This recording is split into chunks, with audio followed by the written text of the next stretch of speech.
Hello and welcome to the National Security Conversation.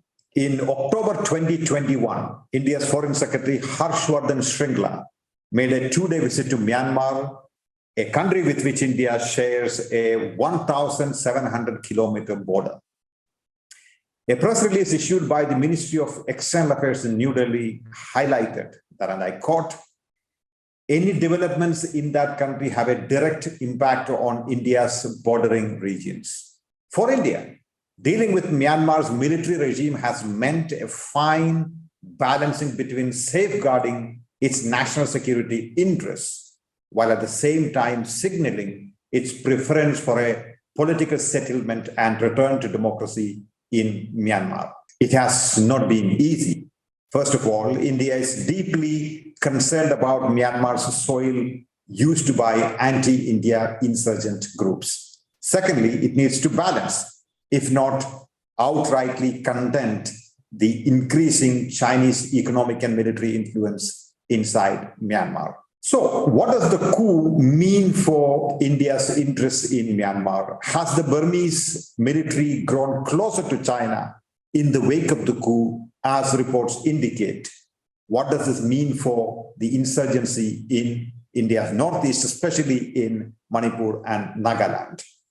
To discuss the Foreign Secretary's visit to Myanmar and India's Myanmar policy in general, I have with me Ambassador Rajiv Bhatia. Ambassador Bhatia is a Distinguished Fellow at Gateway House in Mumbai. He was the Director General of the Indian Council of World Affairs from 2012 to 2015. And prior to that, he served as India's Ambassador to Myanmar. Welcome to the National Security Conversation, Ambassador Bhatia. Thank you very much. It's a pleasure to be here. Ambassador Bhatia, let me begin this interview by asking a very straightforward question. Does the recent visit of India's Foreign Secretary to Myanmar, among other things, mean that India has provided de facto recognition to the military regime in Myanmar? I think this is not the case because India never withdrew recognition from the government of Myanmar. Even after the coup, the Indian embassy, headed by our ambassador, has been dealing with the government on a daily basis. Therefore, according tacit recognition means that we withdrew it and now we are offering it. It is not the case. It's a totally different case from what is happening in Afghanistan. And therefore, I would say that that impression is not really accurate. How do you compare this with Afghanistan in that sense? Have we officially withdrawn recognition from the government in Afghanistan? So the government that we recognized in Afghanistan ceased to exist. The government of India came to the conclusion that even to maintain its embassy in Kabul is not tenable, is not feasible. So the embassy was withdrawn fully.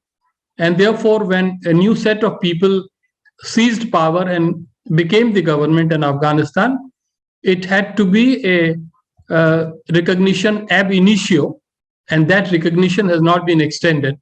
In contrast, in Myanmar, there is a continuous government and Indian government continues to handle with it. Ambassador, for the sake of our viewers, could you sort of explain the whole recognition issue a little more? In the case of Afghanistan, you had a new set of people who came to power in Kabul, who took over the government, and India withdrew its embassy staff from Afghanistan. India did not officially say that we are withdrawing recognition from the government in Kabul, did we? How does it work in your sort of vast experience? So, I have to fall back on my somewhat dated knowledge of international law, which I studied earlier. But of course, as a practicing diplomat until a decade back, I have some familiarity, although I'm not a man with legal background. Recognition is of two kinds. One is recognition of the state, and the other is recognition of government. Recognition of a state typically comes up in the case of the birth of a new state, a new nation state, such as Bangladesh in 1971. So when that phenomenon emerged, in due course, recognition was granted to the state of, to the Republic of Bangladesh, to the Islamic Republic of Bangladesh. Then there is recognition of government, and this has to be, de jure and de facto recognition, legal and factual. So here, in case of Afghanistan, as we just discussed, the previous government ceased to exist. It simply evaporated. The president fled and everybody just handed over power, or power was seized away from them by a new group of people. So you have a situation where not just India, but no other foreign government has granted recognition to Taliban, not even the friendliest of them all, Pakistan and China. Therefore, let us forget about recognition by India. Even the Taliban government's friends have not given recognition, even though on de facto terms, they continue to deal with the government, the foreign minister, and the rest of it all. But India is a case apart. India withdrew its embassy. India did not deal formally with the new set of people. And at this stage, that is what the position is, as far as my understanding goes, Professor. Right.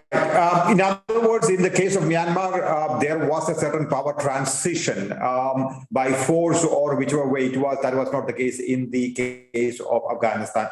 Now, let me come back to the question of Myanmar. In a recent article in the Hindu newspaper, you argued that India has followed a calibrated middle path position vis-a-vis the military regime in Myanmar. Now, what does this approach, calibrated middle path, mean? Where exactly is the middle path? Where does it stand compared to the approach that the Western world has taken towards Myanmar? Yes, the Western world is very clear. It really is seriously opposed to the military government.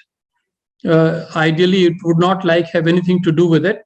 It has followed the policy of condemnation and has imposed continuously a series of sanctions against the people in power. And they have been repeatedly asking for the release of all political prisoners and, in fact, restoration to power of NLD led by Madame Aung San Suu Kyi. On the other hand, you have countries such as Russia and China, which have been proactively dealing, conducting transactions with the military government.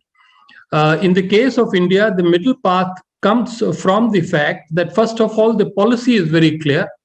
The policy is that India stands for the continuation of the transition to democracy, which was happening until 31st January, that is just before the coup. And that way, India very much favors the idea of releasing all political prisoners, etc. But on the other hand, India is also very clear that its traditional policy is to deal with anybody and everybody who wields actual power in a country. And therefore, from the beginning, Indian ambassador has been having, regular interactions with the military government. And therefore, India remains very clear that, it has to deal with the military government essentially in order to protect its own interests. And I'm sure we'll be talking about those interests. Sure, Ambassador Bhatia, I get your argument about the words expressed by the Indian government vis-a-vis the situation in Myanmar, but it actually goes a little more than the middle path, isn't it? Because apart from expressing stating a few sentences, India has pretty much, condoned what is happening in Myanmar, the arrival of the junta through a takeover, through a coup, as it were. I'm not being moralistic about it. I'm trying to try and understand whether it is still a middle path, or is it more than a middle path? Well, I think essentially what I'm saying, we are not really referring to Buddhism, are we here? We are dealing with diplomacy and realpolitik. What we are trying to convey is that it is a balanced, calibrated, well thought through position that the government has adopted. And it comes, Professor Saab, from India's long experience of dealing with this country and handling similar situations. And I can say that I'm a little bit of a spokesman of that line, because last time when India faced this challenge was in the early 1990s, when Prime Minister Narasimha Rao was running the affairs of the country, and earlier Prime Minister Rajiv Gandhi's pro-democracy line had really brought our relationship with Myanmar down to zero. So at that time, this dual track policy had been developed. The idea was that India will extend diplomatic, moral, political support to the cause of democracy, but it will start dealing with the military government. And that is how slowly India-Myanmar relationship became warm and productive. So it is that background which impels me to say that once again, you have a kind of a similar, though not same situation. You have the democracy transition derailed. So you have not given up on democracy in Myanmar. You are supportive of the cause of democracy. But at the same time, the priority for India is to protect and safeguard its hardcore interests relating to security and the larger strategic space. You mentioned a point earlier on, which is whoever is in power in another country, we will deal with them. India is currently, as we know, India is currently in talks with the Taliban in Afghanistan, although it has not given recognition to it. And its diplomatic relationship with Myanmar continues, notwithstanding the difference between the two cases, of course. So you seem to view this as a reflection of we will deal with whoever is in power in another country. And I see the realpolitik behind that logic, and I sort of tend to agree with you on that. The question that I have then is, I'm sure a lot of our viewers will also have this question, then why not recognize the Taliban? I appreciate the question. I would not like to be pulled too much into Afghanistan, because while I am familiar with what is happening, I'm not really an expert on Afghanistan. But allow me to say that on Afghanistan and on the question of Taliban's recognition, we are bound by the UN Security Council resolution, which has laid down several very clear-cut markers, not just for India, but for the whole world. And unless and until Taliban is able to adhere to them, and you remember all of them, namely, they must have a representative, inclusive government, they must respect women and children, they must respect ethnic minorities, and above all, they must give ironclad guarantees that their soil will not be used for terrorist operations against third countries. Until all that happens, I think the question of recognition remains in the cold store. Fair enough. I think that's a very sound answer to my rather tricky question. But Ambassador Bhatia, would you agree with me if I were to argue that while India's policy of least resistance towards the junta in Myanmar will only further strengthen the brutal military regime in Myanmar, New Delhi may have very little choice but to refrain from taking any measures against the military, indirect or direct. Would you agree with that statement? We have very little choice there. The whole thing has to be seen in the larger regional context. First of all, it will not be accurate to say that India is only uttering a few sentences towards the question of democracy. India has gone on record and worked quite hard, both at the UN and the region, to support the forces of democracy. The feeling in Delhi is that the most appropriate body to promote reconciliation in Myanmar is ASEAN. Mm-hmm. And as you are aware fully, the Indian government has gone on record extending full support to ASEAN's 5-point consensus formula on Myanmar. And continuously, I think Delhi has been holding consultations at the level of the foreign minister and below with their counterparts to promote the idea, no matter how difficult that path is. At the same time, you also noticed that for the last 10 or 11 months, there was no higher level contact than the level of the ambassador. It's only now that Shri Harshvardhan Shringla, Foreign Secretary, decided, obviously, to visit Myanmar for a larger agenda. Therefore, we can actually say very clearly that the policy has been crafted factoring into various considerations, and it is being executed with certain degree of calibration. Right. Ambassador Bhatia, let's sort of turn to the China question here. Hypothetically speaking, if China were not a big factor in the India-Myanmar equation, would India have adopted a more nuanced policy towards the coup in Myanmar? I know you are not in government, but as an analyst, having been India's ambassador to Myanmar, do you think India would have had a slightly different policy towards Myanmar had China not been a big factor? China is a big factor, so it's only a hypothesis in that sense. It's a very innovative question, and I think it must compel some thought and some reflection. It does not require a knee-jerk kind of answer. So essentially, I would say that perhaps India's policy may not have been materially different from what it is today. And I would put forward the following logic. The argument is that India is a great supporter of democracy everywhere. India is very happy when democracy flourishes in its neighborhood, in extended neighborhood, in other parts of the world. But India has never been an exporter of democracy. India strongly believes that it has to continue practicing a good model of democracy and project that model to the world to say that, look, our model, democracy with development, works. And if you are interested, we will be more than happy to share our experience and even our expertise through training facilities and other best practices, etc., with anybody who's interested. But beyond this, I think India is not in the game of, complicating matters of a neighboring country or another country, because we are also bound by the policy of non-interference in the internal affairs of another country.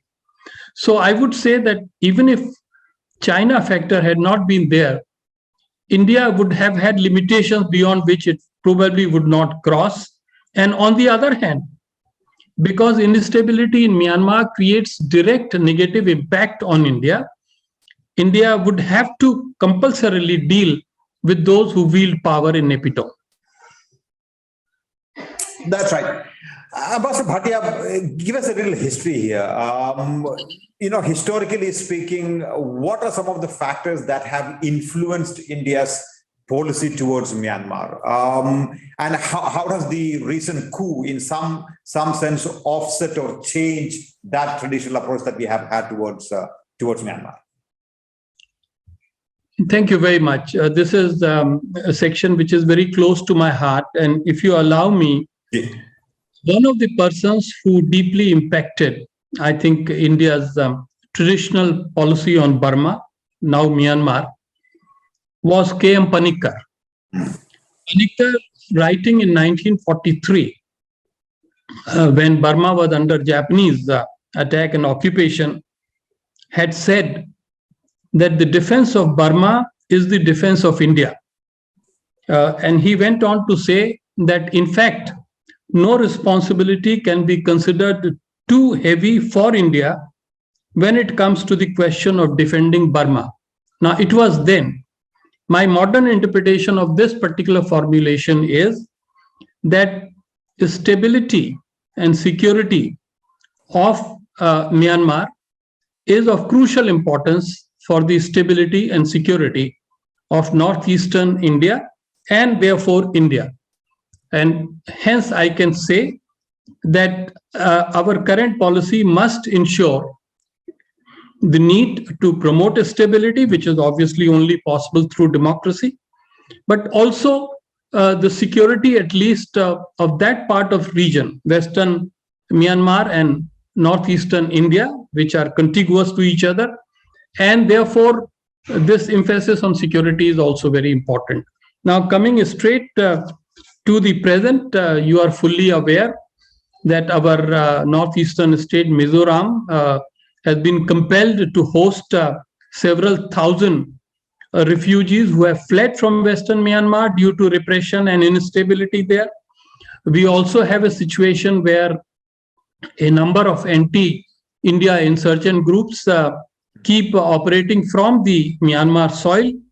And then on top of that, there is a whole series of unlawful acts that keep going on in the border lands. So all this requires close cooperation between authorities in Delhi and Naypyidaw. And that is what I think Delhi is trying to do.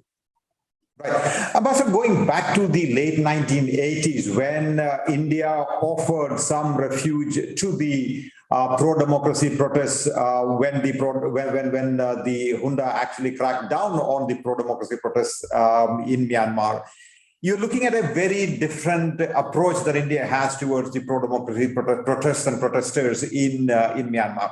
What, in your opinion, explains the difference between late 1980s and today? Of course, geopolitics plays a role, but in your opinion, what are the big differences? The big difference today is that, there is not so much of pressure on India from the democracy camp. There are not too many reports of NLD people running into India. Instead, probably many of them have gone in the other direction, Thailand, rather than into India. And the other is that India now has the actual experience of having dealt with that complicated situation 30 years back. If I may add on a personal note, I was Joint Secretary handling Myanmar at that time in the Ministry of External Affairs. And I can testify that at that time, the political direction was very clear, go flat out and help the democracy cause. So, for example, Air India, All India Radio was broadcasting, anti-Myanmar government and pro-democracy commentaries, which were done by the daughter of a former Prime Minister of Myanmar, Prime Minister of Burma, UNU. So all that is gone. India is totally fired by real politics, but with a heart, And that is where the balancing or calibration or middle path keeps coming in. Ambassador, you have served in Myanmar, and you've sort of met both Aung San Suu Kyi and the Myanmar military leaders, as it were. Given that intimate knowledge of these factions or people, as it were, where do you think this confrontation is going to go looking ahead? Do you think there is likely to be some sort of a conciliatory approach from the junta to the NLD, to Aung San Suu Kyi, etc.? What's your guess on where this is heading?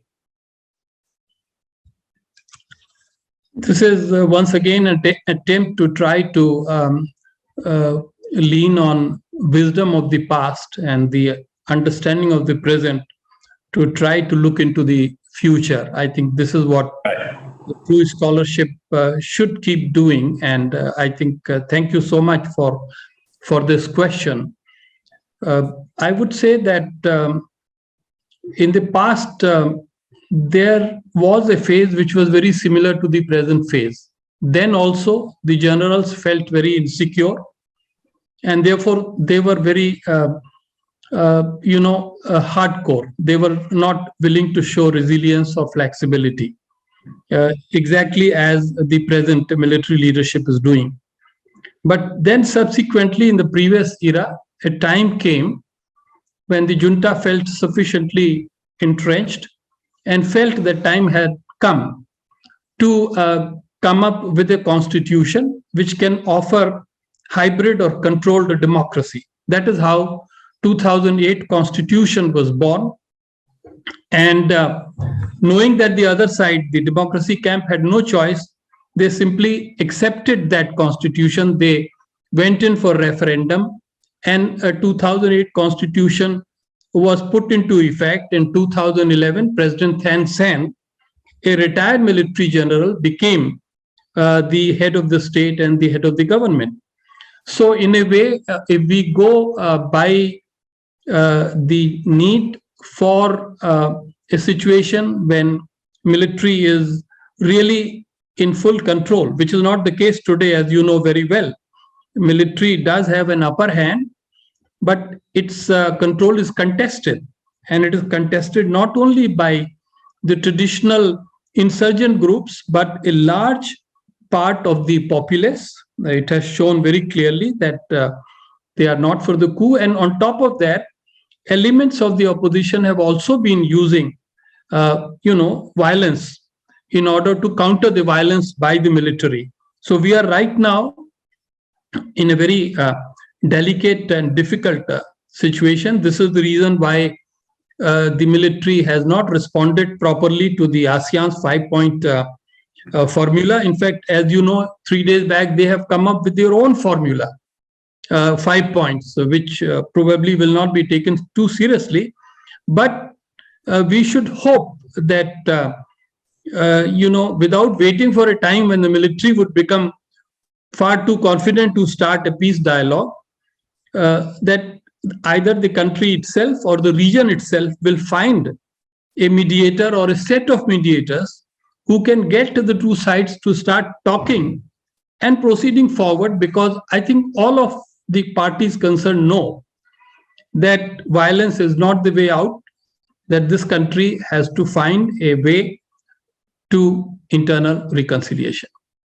Ambassador, the former state councillor Aung San Suu Kyi has been attracting a lot of criticism until, of course, she was jailed again earlier last year.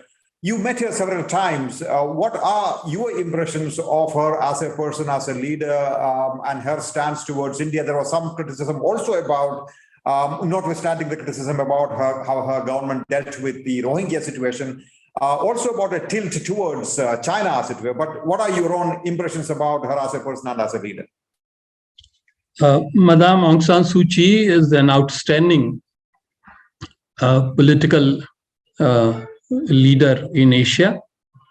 Her life is stamped by sacrifice for the nation. Her father was barely in 30s when he became the founding father of Burma, and then he was killed. He was assassinated in office, as you know. Her mother was Burma's ambassador to India in Nehru's time. She grew up here. She has a large set of friends in India. She studied at LSR. Yes, I had the privilege and honor to meet her more than once. I always came away, impressed by the depth of her qualities, her scholarship, her calmness, her faith in Buddhism, and her intense love for her country and her people. We know that she always said, "Do not worship me. I am not an idol sitting on some table. I'm a politician." Now, it is that trait which then drove her to pursue a politics which probably at least partially contributed to where we are today. The central issue after 5 years of being in power, 2015 to 20, was she wanted to move probably away from hybrid democracy to full-fledged democracy, a system in which the army will return to the barracks and will have no or very limited role in governance. Now, this concept has not been accepted by the military leadership in Myanmar, which is the heart of the problem. So now, if you are an admirer of Madame Aung San Suu Kyi, you can say that she wanted to lead the real revolution to real democracy. If you're a critic of Madame Aung San Suu Kyi, you can say that she either was too hasty or she did not see the depth of the philosophy to which the military is still adhering to. And hence, the coup happened, and the rest, as they say, is history. Are you an admirer or a critic? I am both, in the sense that at the individual level, I have a great sense of admiration for her. As a scholar, as a historian, as a student of Myanmar affairs, I have to concede that I wish she had been a little bit more pragmatic, because people of her country are really suffering very badly today. Ambassador Bhatia, let's talk very briefly about the refugee situation. For the last several years, you have had the Rohingya refugees coming into India. They're sort of located in various parts of India, including in south in Tamil Nadu. Now you have the non-Rohingya Myanmar refugees coming into India. India is not a signatory to many of the international instruments on refugees. How do you sort of assess India's treatment or approach towards refugees in general and the Myanmar refugees in particular?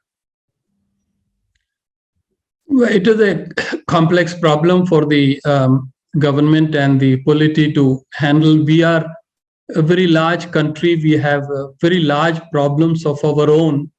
And the last time India gave shelter to 10 million refugees, it ended up into a very, very big domestic and international crisis. As you know, we are referring to Bangladesh, the road that led to the birth of Bangladesh. So in a way, I think authorities are now far more, cautious and restrictive. And the idea, therefore, is to avoid a situation where far too many refugees come into India. Yet the fact is, we have contiguous borders, people walk in, and that is how you hear and you see, and you know that there are a certain number of Rohingyas spread out in some parts of the country. And since we do not have a clear self-contained act on the subject, it has to be handled selectively by the authorities, and also they have to go by the court decisions in this regard. So fundamentally, if you are asking me what should be done, here, as a former diplomat, I really am constrained to say that the best thing is, if message goes out from India, with that we are really unable to handle a very large number of refugees. And yet when some people, out of sheer necessity and desperation, when they do find their way into the country, we have to fall back on our traditional kindness and hospitality, so that we are not seen as a nation of heartless people. So this balancing the necessity of the state and the traditional Indian societal kindness, they both have to be blended, and that is what I think the government keeps doing, rather than develop a very clear-cut, self-contained, self-sustaining policy. One or two last questions, Ambassador Bhatia, and one is about India's infrastructure projects in Myanmar. What has been the fate of these projects in the wake of the coups, particularly the trilateral highway and the Kaladan projects, as it were, compared to, of course, the Chinese investment in Myanmar, primarily the China-Myanmar Economic Corridor under the BRI? Do you think the Chinese would probably have an upper hand in Myanmar in the wake of the coup, or India is managing the situation quite well to protect its interests there? What's your sort of assessment of how this is going? The coup has affected the projects of all countries collaborating with Myanmar. China is no exception. Chinese have been very worried about progress on their projects. They were the only country which saw that their companies, some of their companies were actually attacked, damaged, and burned when initially China was seen to be supporting the military and opposing the democratic forces. That bad misfortune didn't happen with any other country, but all of us were affected. And certainly you are absolutely right at hinting that our two mega projects too have been adversely affected. In fact, Kaladan was affected even before the coup because of the situation in the Rakhine. But I think it will take some time for the government to stabilize the whole thing fully. And you noticed that in the press release issued by the Ministry of External Affairs on Foreign Secretary's visit, there was minimal reference to the projects. It was fairly formal reference to the project. But let me shift quickly to the larger China factor. I think I would like to say, first of all, that China-Myanmar relationship today has been quite close. I think in Madame Aung San Suu Kyi's time, this became truly closer. This was the time when President Xi Jinping came to visit Myanmar after many years. And she went there several times, always was received by President Xi Jinping. So keeping all that in mind, we have to fall back once again, a received lesson from history, which is that whichever entity is ruling Naypyidaw or earlier Rangoon, China manages to secure good, healthy relationship with that entity, with that party. So this is a given. And keeping that in mind, and falling again back on Panikkar, who said that the defense of Burma is the defense of India, India has to make sure that China's footprint in Myanmar remains, within limits. And India offers a viable alternative so that Myanmar's intrinsic inclination and impulse for a balanced policy, for an independent policy, remains intact. If we forget that particular dimension and leave the space more and more open to China, then we would be hurting ourselves. Ambassador Bhatia, here is my final question. How do you see the political situation, domestic political situation in Myanmar panning out in the months ahead, and especially in the context of the fact that they have pretty much rejected the ASEAN 5-point formula. So how is this going to shape up, and what should be India's policy towards Myanmar? Do you think we should continue the policy that we have, or should there be any other policy recommendations? Do you have any other policy recommendations for the government? I think, Professor Jacob, all of us are struggling. All of us, meaning those who are supporter of the present policy line by India, or those who would prefer it to be much more supportive of democracy, etc. All of us are struggling to read the future. I think instead of going into 5 years from now, I think your question is right. What will happen in the next few months, say in the second year after the coup?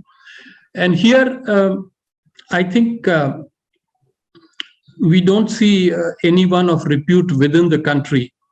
There is no Desmond Tutu to lead the reconciliation in Myanmar today. And therefore, of necessity, we have to bank on the international community to come forward and help.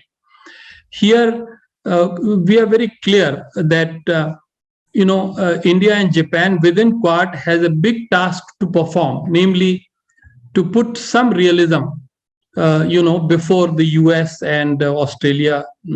But beyond that, I think the only possibility is that those powers in ASEAN which are capable to take an independent view, countries like Indonesia, Malaysia, Singapore, to some extent Thailand also, they need to be supported by countries such as India and Japan. with or without playing a role there. But it is fundamentally for ASEAN to take the lead, because they understand this country better than any of us. And I would therefore say that perhaps South Bloc should start devoting a little more time than one visit in 11 months.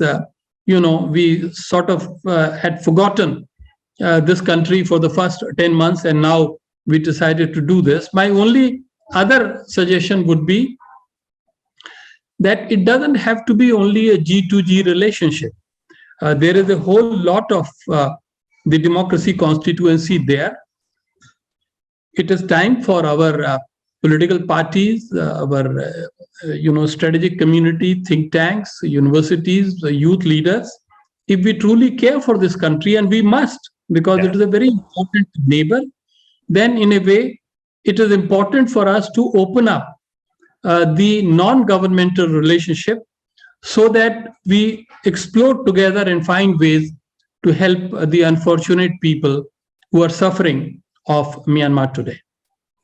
Excellent insights, very, very balanced positions and sound advice. Thank you so much, Ambassador Bhatia, for talking to me. Thank you so much for coming on the show.